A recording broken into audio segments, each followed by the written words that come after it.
Okay, I'm presenting this on behalf of a number of investigators who are part of the OzCAT network.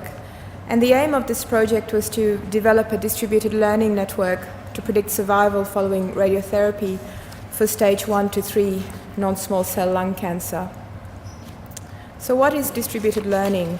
So it's really about learning from big data without the data ever leaving the hospital.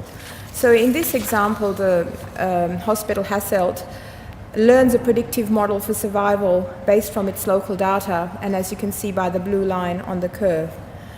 The model is then shared with various other hospitals with different colored curves, as you can see, representing how the model performs in those centers. The model parameters are sent back to the central server where there is a consensus model is developed, which is the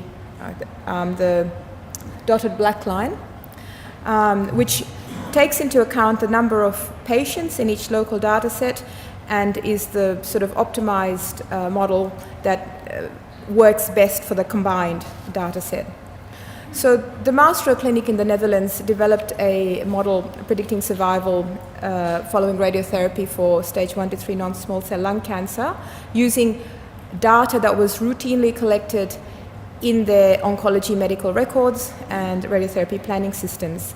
We have collaborated with them. They came here and have helped set up systems at a number of New South Wales hospitals to retrieve the data from our different electronic oncology information systems and various planning systems in order to validate their model and to help us develop our own distributed learning network, which we've called OzCAT.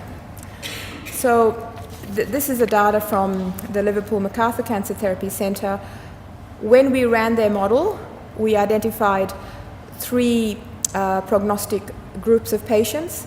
There was the good prognosis group of patients who had a significant survival benefit at 2 years if they were treated with curative radiotherapy.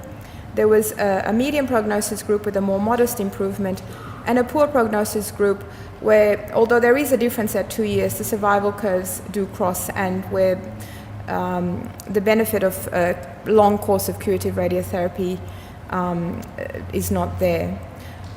What we showed was there were certainly some patients that we were treating palliatively, as who we identified as clinicians, that maybe we weren't sure about the benefits of curative radiotherapy, but that the model was identifying them as good prognosis, and had we treated them with curative radiotherapy, they would have had an improvement in their survival. So then we've extended this network to using the data from the Illawarra Cancer Therapy Centre, and their curves are superimposed, showing similar results. And then when we combine, it's just the model parameters that are going between the centres. When we combine it, we get the thick blue lines, and the findings are similar. They've been modified a little bit, but still identifying 3 prognosis groups. So this work is being further expanded to include data from Westmead, Nepean, Blacktown and Newcastle. And once we have a multi-centre model, we plan to use this to try and support decision-making for radiotherapy in non-small cell lung cancer, in particular to try and align the intent of radiotherapy with the predicted prognosis of the patient. We are trying to ensure that all patients identified as being good prognosis receive a curative course of radiotherapy and thereby try and improve survival in non-small cell lung cancer. Of note, the Maestro clinicians, investigators have compared model predictions to clinician predictions, and the models are performing significantly better.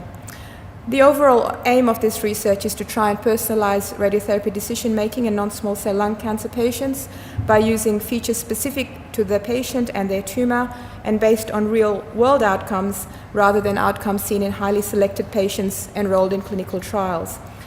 And this approach of using routinely collected data to support decision-making can certainly be applied to other cancer types and other medical conditions, and also allows for continual real-time refinement of predictive models as we are continually updating them with data of new patients seen. Thank you.